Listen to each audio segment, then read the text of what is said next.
آج میری سہیلی سائرہ کی شادی تھی اور میں بہت خوش تھی۔ سائرہ میرے بچپن کی سہیلی تھی۔ ہم نے اپنا بچپن، لڑکپن اور جوانی ساتھ ہی گزاری تھی۔ 3 گھر چھوڑ کے اس کا گھر تھا۔ بچپن میں تو ہم دونوں جیسے ساتھ ہی رہتے سارا دن، مگر جوانی کی دہلیز پر قدم رکھتے ہی ہمیں احساس دلایا گیا کہ اب ہم ہر وقت ساتھ نہیں رہ سکتے، مگر ہماری دوستی میں کوئی فرق نہیں آیا تھا۔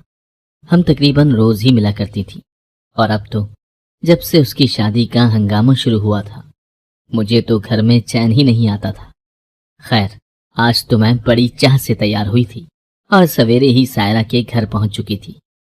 اسی وقت میں نے دیکھا اماں بھی میرے پیچھے آ چکی تھی، اور ان کے ہاتھ میں اپنا دیسی گھی کا ڈبہ تھا جو وہ ہر شادی میں لے جایا کرتی تھی، اور دلہن کی ناف میں دیسی گھی ڈال دیتی، اور پھر دلہن کی ساس کے کان میں نہ جانے کیا کہتی کہ وہ خوشی سے ان کو بھر بھر کے نوٹ تھماتی تھی۔ اماں کو آتا دیکھ کر نہ جانے کیوں سائرہ بہت گھبرا گئی تھی۔ اس کے چہرے کا رنگ اڑ چکا تھا۔ ابھی وہ تیار نہیں ہوئی تھی، نہ ہی عروسی لباس پہنا تھا۔ میں نے اسے دیکھ کر پوچھا، کیا ہوا سائرہ؟ تم اچانک اتنی پریشان کیوں ہو گئی ہو؟ میں نے اس کا ہاتھ تھام کر پوچھا تو اس نے چونک کر مجھے غور سے دیکھا، اور تبھی اس کی آنکھوں میں ایک عجیب سی چمک آ گئی تھی۔ اچانک بولی، سن نوشی، تو ایسا کر کے کچھ دیر کے لیے یہ گھونگھٹ اوڑھ لے اور یہاں میری جگہ بیٹھ جا۔ اس کی بات سن کر میں حیران ہو گئی۔ یہ تو کیا کہہ رہی ہے پگلی؟ میں تیری جگہ کیوں بیٹھوں؟ اور تو جا کہاں رہی ہے؟ میرے پوچھنے پر اس نے میرے دونوں ہاتھ پکڑ کر کہا، دیکھ، تو بہن ہے نا میری، مجھے ایک بہت ضروری کام ہے جو میں کسی کو بھی نہیں بتا سکتی۔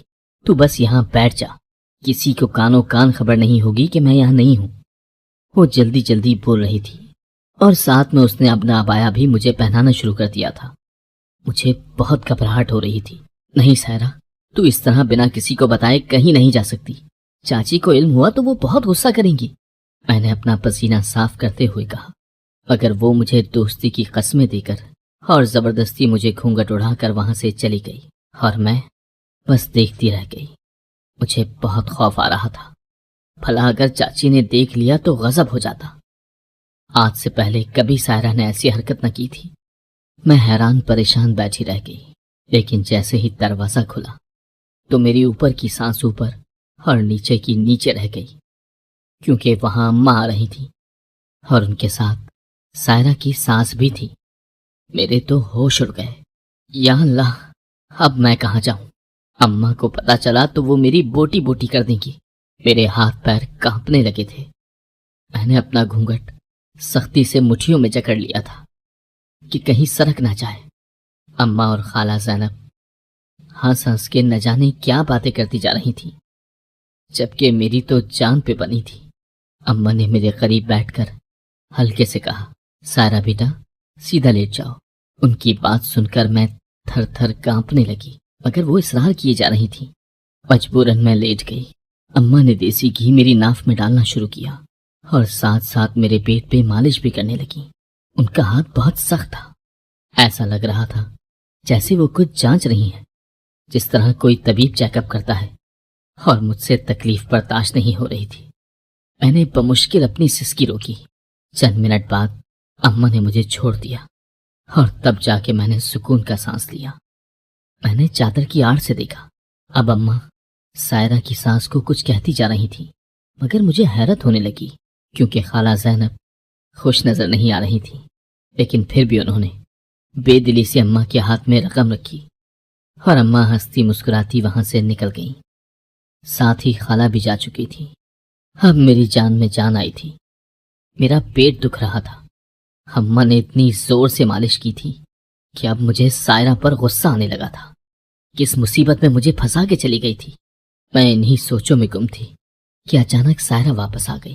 اسے دیکھ کر میں نے جلدی سے چادر اتاری اور اسے بہت برا بھلا کہا، جس کے بدلے میں وہ ہنس ہنس کے لوٹ پھوٹ ہونے لگی۔ پھر اس نے مجھے بتایا کہ وہ اسی دیسی گھی والی بات سے خوفزدہ ہو کر چھپ کر بھاگی تھی۔ اس کی بات پر میں حیران ہو کر اسے دیکھنے لگی۔ مگر کیوں سائرہ؟ بس یار، تم نہیں سمجھو گی۔ میری خالہ کی بیٹی نے بتایا تھا کہ اس سے بہت تکلیف ہوتی ہے۔ تیری اماں نے بہت زور سے دبا کے مالش کی تھی اس کی، اسی لیے میں تجھے بٹھا کے چلی گئی۔ میں تو برداشت نہیں کر پاتی۔ اس کی بات پہ میں خفا ہو گئی تو وہ مجھے منانے لگی۔ پھر وہ تیار ہونے لگی، اسی طرح پتہ ہی نہیں چلا وقت کا، اور وہ رخصت ہو کر پیا دیس سدھار گئی۔ میں خوب روئی تھی اس کے جانے پہ، اور رات کے تقریباً 10 بجے میں گھر واپس آ گئی۔ میں بہت تھک چکی تھی، آتے ہی بستر پر لیٹ گئی، لیکن اچانک مجھے کچھ محسوس ہوا، اور میں نے سامنے دیکھا تو میرے پیروں تلے زمین نکل گئی، کیونکہ وہاں اماں کھڑی تھی اور انہوں نے حیرت سے اپنے منہ پر ہاتھ رکھا ہوا تھا۔ اچانک وہ چلائی، نوشی، یہ تو نے کیا کر دیا؟ ان کی بات پر میں نے گھبرا کر اپنے پیٹ کی طرف دیکھا تو میری چیخ نکل گئی۔ میری اماں کافی مشہور تھی، جہاں بھی جاتی لوگ ان کی بہت عزت کیا کرتے تھے، اور ہر جگہ ان کا چرچا تھا۔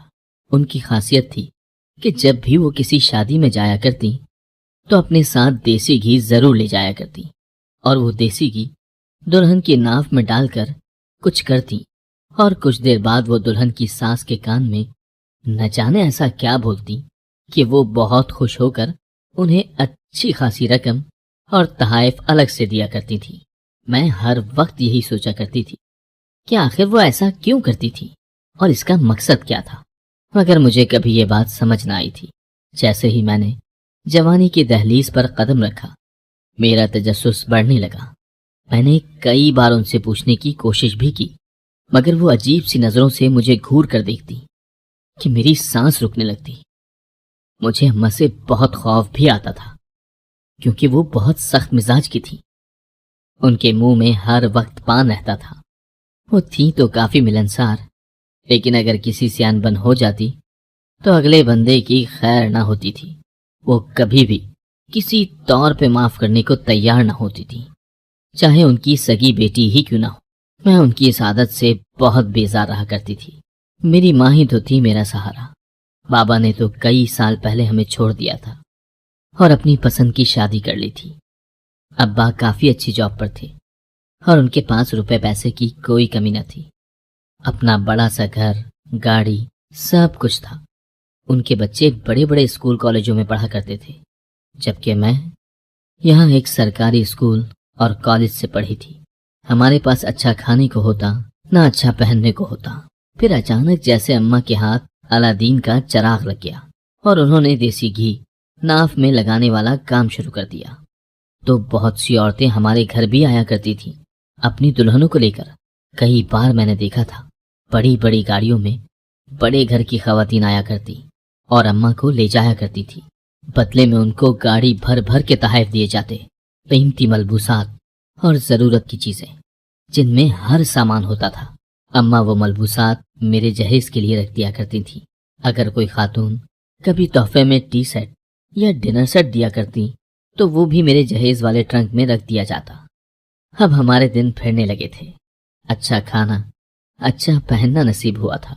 اماں تو اب گھر میں کم ہی نظر آیا کرتی تھی، کبھی اس کی شادی تو کبھی اس کی شادی۔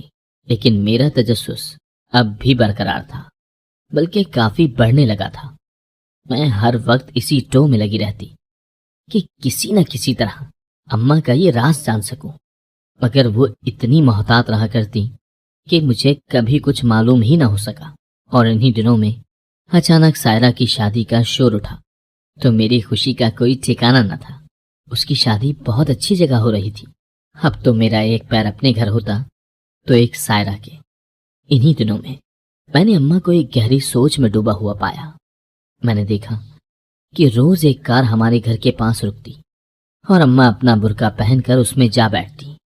مجھے بہت عجیب لگ رہا تھا، نہ جانے کیا بات تھی۔ اماں اس طرح کبھی ایک ہی بندے کے کام سے روز نہیں جاتی تھی۔ ان کا تو بس یہی کام ہوتا تھا کہ دلہن کی ناف میں دیسی گھی ڈالا کرتی اور واپس آ جاتی۔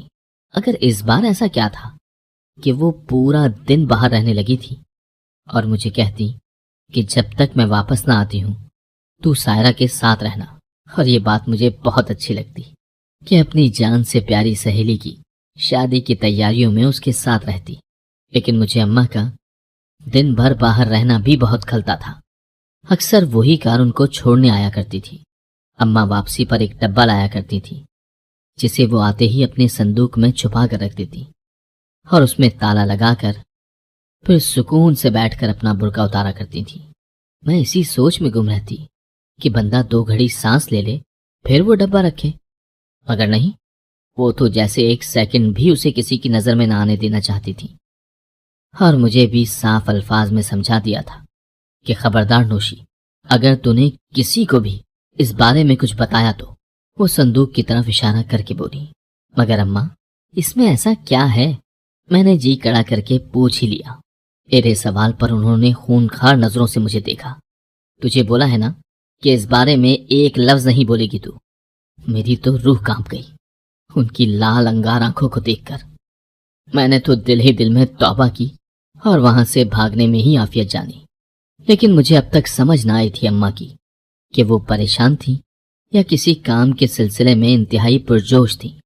ان کا رویہ کچھ عجیب سا ہو گیا تھا، ہمیشہ جلدی میں رہا کرتی، اب ان کو گھر کا کوئی ہوش نہ تھا۔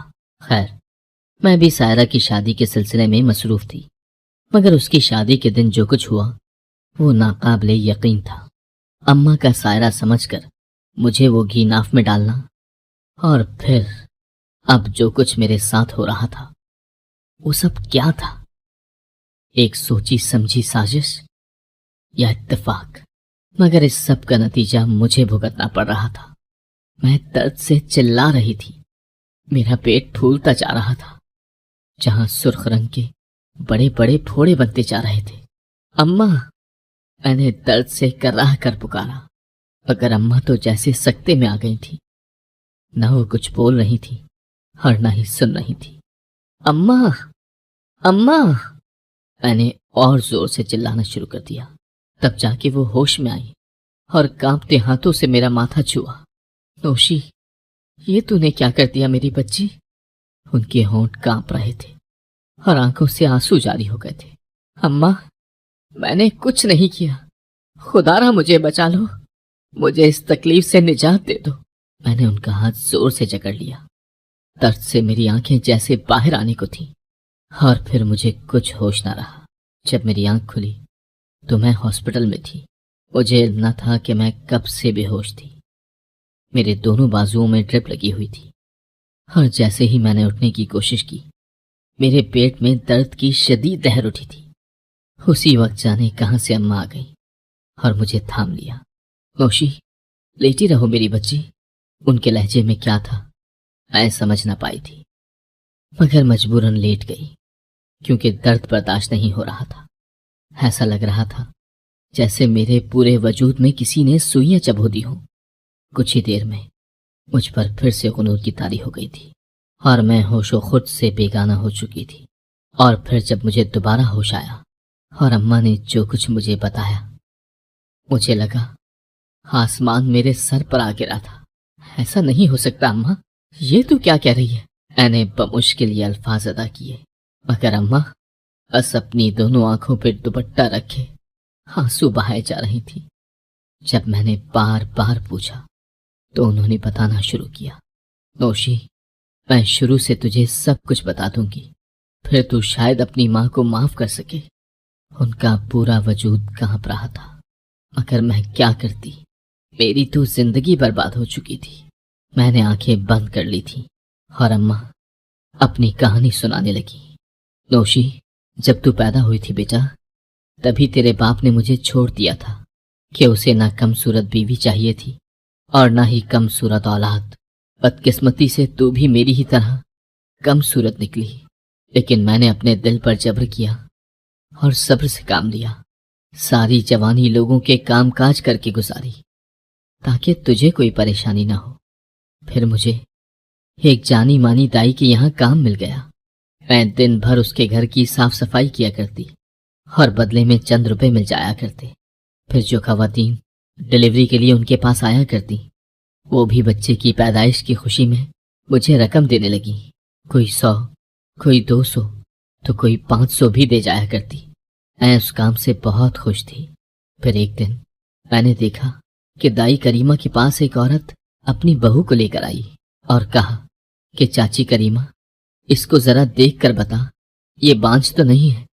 تب میں نے دیکھا کہ دائی کریمہ نے اس لڑکی کو لٹا کر اس کی ناف میں دیسی گھی ڈالا اور پھر اس زور سے مالش کی کہ وہ اس کے پیٹ میں کافی دیر تک جیسے کچھ تلاش کرتی رہی اور پھر بولی، تیری بہو بانجھ نہیں ہے، بس جو خرابی تھی وہ میری مالش اور دیسی گھی سے ٹھیک ہو گئی ہے۔ اب تو دیکھنا، اسی ماں یہ امید سے نہ ہوئی تو میرا نام کریمہ نہیں۔ ماسی کریمہ نے اتنا اعتماد سے کہا کہ وہ عورت بہت خوش ہوئی اور ماسی کریمہ کو کافی سارے نوٹ تھما کے گئی، اور اگلے ہی ماہ اس لڑکی کی امید سے ہونے کی خبر ملی۔ اس دن مجھے بہت تجسس ہوا اور میں نے ماسی کریمہ سے پوچھ ہی لیا کہ یہ سب کیا تھا۔ تب اس نے مجھے یہ راز بتایا کہ جب میں ناف میں گھی ڈال کے مالش کرتی ہوں تو لڑکی کی کوکھ سے سارے موذی امراض دفع ہو جاتے ہیں اور آرام سے حمل ٹھہر جاتا ہے۔ اس دن میں نے سوچ لیا کہ اب میں یہ ہنر ضرور سیکھوں گی۔ میں نے ماسی سے کہا، ماسی، آج کے بعد تو بھلے مجھے تنخواہ نہ دینا مگر مجھے یہ ہنر سکھا دے۔ ماسی کریمہ تو خوش ہو گئی، اسے اب مجھے تنخواہ نہیں دینی پڑے گی۔ یوں میں 1 ماہ کے اندر ہی اندر اس ہنر میں ماہر ہو گئی، اور میں نے دیکھا جو بھی لڑکی ناف میں گھی ڈلوا کے جاتی اگلے ماہ ہی اس کی امید کی خبر مل جایا کرتی۔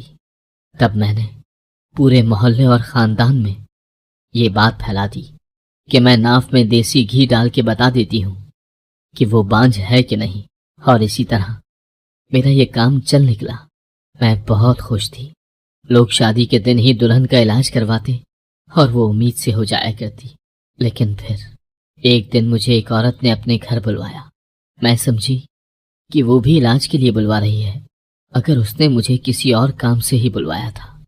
میں جیسے ہی اس کے بنگلے پہ پہنچی، میں نے دیکھا کہ وہ ایک عالی شان گھر تھا جہاں کا سارا ساز و سامان میری سوچ سے بھی بڑھ کر تھا، اور وہاں بیٹھی عورت تو نہایت قیمتی لباس زیب تن کیے ہوئی تھی، گلے میں موٹی سی سونے کی چین، انگلیاں ہیروں کی انگوٹھیوں سے بھری پڑی تھی۔ میں انگشت بد ندان رہ گئی۔ اس عورت نے میری خوب آؤ بھگت کی اور میرے سامنے 1 لاکھ کی رقم رکھ کر بولی، میرا ایک چھوٹا سا کام ہے، اس کے بدلے میں ہر ماہ یہ رقم دیا کروں گی۔ میں تو رقم دیکھ کر ہی دنگ رہ گئی تھی۔ ہر ماہ اتنی رقم کا سن کر تو مجھے اپنے کانوں پر ہی یقین نہیں آ رہا تھا۔ مگر مجھے کام کیا کرنا ہوگا؟ اس بات پر وہ عورت پراسرار انداز میں مسکرائی اور بتایا کہ وہ ایک امراض نسواں کی ڈاکٹر ہے، اور اکثر اس کے پاس ایسی خواتین آیا کرتی ہیں جو ماں بننا چاہتی ہیں، مگر وہ چاہتی ہیں کہ ان کا بچہ کسی اور کی کوکھ میں پلے تاکہ نہ تو ان کا وزن بڑھے اور نہ ہی انہیں کوئی تکلیف برداشت کرنی پڑے۔ اسی لیے میں ان کا بچہ کسی اور کی کوکھ میں ٹرانسفر کر دیا کرتی ہوں، لیکن اس کے لیے مجھے آپ کی مدد چاہیے۔ آپ میری مریضہ کا علاج کریں گی تاکہ وہ 1 ہی ماہ میں امید سے ہو جائے۔ اس کی باتیں سن کر میں تو حیرت میں پڑ گئی۔ پہلے نہ تو کبھی ایسا سنا تھا اور نہ ہی دیکھا تھا، لیکن جب اس نے سارا معاملہ سمجھایا تب میں سمجھ گئی کہ یہ تو آج کل عام ہے۔ کوئی بھی غریب عورت اچھی خاصی رقم کے بدلے اس بچے کو 9 ماہ تک اپنی کوکھ میں پالتی تھی، اور بچہ ان کے والدین کو مل جایا کرتا۔ اس میڈم کے ہر کیس میں میں اس کی مدد کیا کرتی تھی، اور مجھے ہر ماہ 1 لاکھ مل جایا کرتا تھا۔ میں بہت خوش تھی، نہ گھر کا ہوش تھا اور نہ ہی اپنی بچی کا۔ لیکن پھر جب مجھے ایک دن اس میڈم نے ایک دوائی دی اور کہا کہ اگر میں یہ دوائی دیسی گھی میں ملا کر مریضہ کی ناف میں ملا دوں تو وہ مجھے اور زیادہ رقم دیں گی، میرا لالچ بڑھنے لگا۔ میں نے بنا سوچے سمجھے یہ دوائی ملانا شروع کر دی۔ مجھے علم نہ تھا کہ اس کا کیا اثر ہو رہا تھا۔ مجھے تو بس اپنے پیسوں سے مطلب تھا جو میں ایک ڈبے میں ڈال کر آیا کرتی اور آتے ہی صندوق میں چھپا دیا کرتی۔ لیکن میڈم کبھی کبھی یہ کام کرنے کو کہا کرتی تھی، اور ایک دن مجھے علم ہو گیا تھا کہ اس دوائی کے نتیجے میں کیا ہوتا تھا۔ اس دن میں نے میڈم کو بہت برا بھلا کہا کہ یہ کام میں اب نہیں کروں گی، میں کسی کے ساتھ اتنا برا کیسے کر سکتی ہوں؟ مگر میڈم نے مجھے اس کے بدلے زیادہ رقم دے کر خرید لیا۔ میرا ضمیر بک چکا تھا۔ مجھے اپنی مجبوریاں، محرومیاں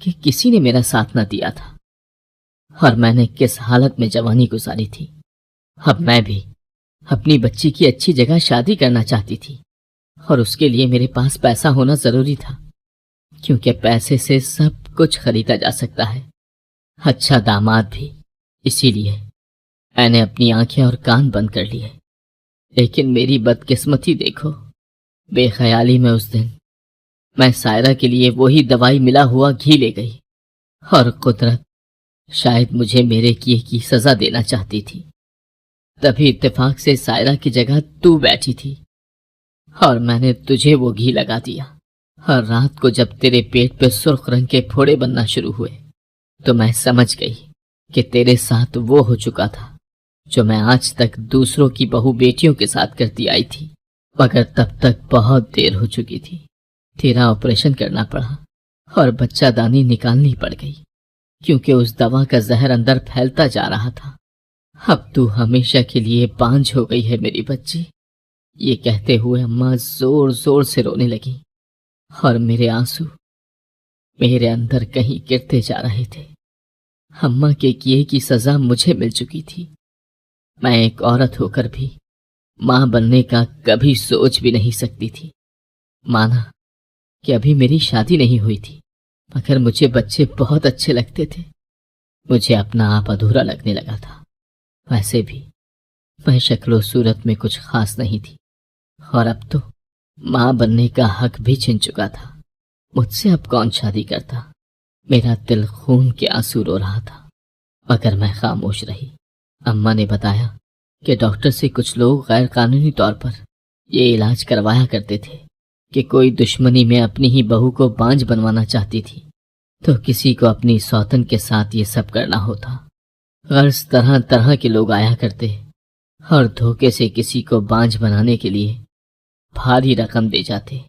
مجھے سخت حیرت ہو رہی تھی کہ کیسے کیسے لوگ اس دنیا میں رہتے ہیں جو یہ کام کرواتے ہیں، اور کچھ لوگ ان کا کام آسان بھی کر دیتے ہیں، جیسے کہ میری ماں۔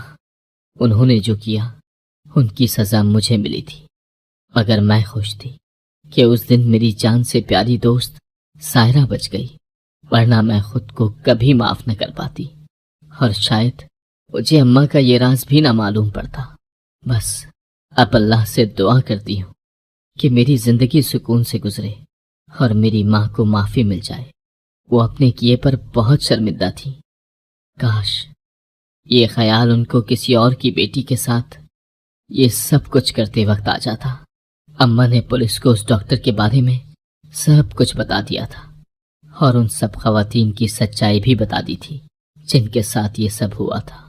آج ڈاکٹر کے ساتھ اماں بھی جیل میں تھی، حالانکہ ان کو بس 6 ماہ کی سزا ہوئی تھی، کیونکہ وہ وعدہ معاف گواہ بنی تھی۔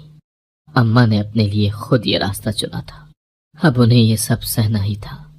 میرا ضمیر مطمئن تھا، اور اماں کے رہا ہوتے ہی ایک دن میرے لیے عدنان کا رشتہ آ گیا، جو عمر میں مجھ سے 5 سال بڑا تھا، لیکن اس کی بیوی کو فوت ہوئے 10 ماہ ہوئے تھے۔ اس کا 1 سال کا معصوم سا بچہ تھا جسے ماں کی ضرورت تھی۔ عدنان شادی نہیں کرنا چاہتے تھے، وہ اپنے بچے کے لیے سوتیلی ماں نہیں لانا چاہتے تھے۔ پھر کسی نے میرے بارے میں بتایا کہ میں ماں نہیں بن سکتی، پر اس بچے کو ماں بن کر پال سکتی ہوں۔ یوں میں سادگی سے عدنان کی زندگی میں آ گئی۔ مجھے میرے صبر کا میٹھا پھل ملا تھا۔ آفان میرا بیٹا جس میں میری جان ہے، اور عدنان اتنے اچھے شوہر ثابت ہوں گے میں نے کبھی سوچا بھی نہ تھا۔ وہ میرا بہت خیال رکھتے ہیں اور وہ اتنے خوش شکل ہیں، لیکن کبھی انہوں نے یہ احساس نہیں دلایا کہ میں ان سے کم صورت ہوں۔ وہ کہتے ہیں، نوشین تمہارا دل بہت خوبصورت ہے اور مجھے تم سے محبت ہے۔ ان کے یہ الفاظ مجھے قوت دیتے ہیں۔ میں جتنا اپنے رب کا شکر ادا کروں اتنا ہی کم ہے۔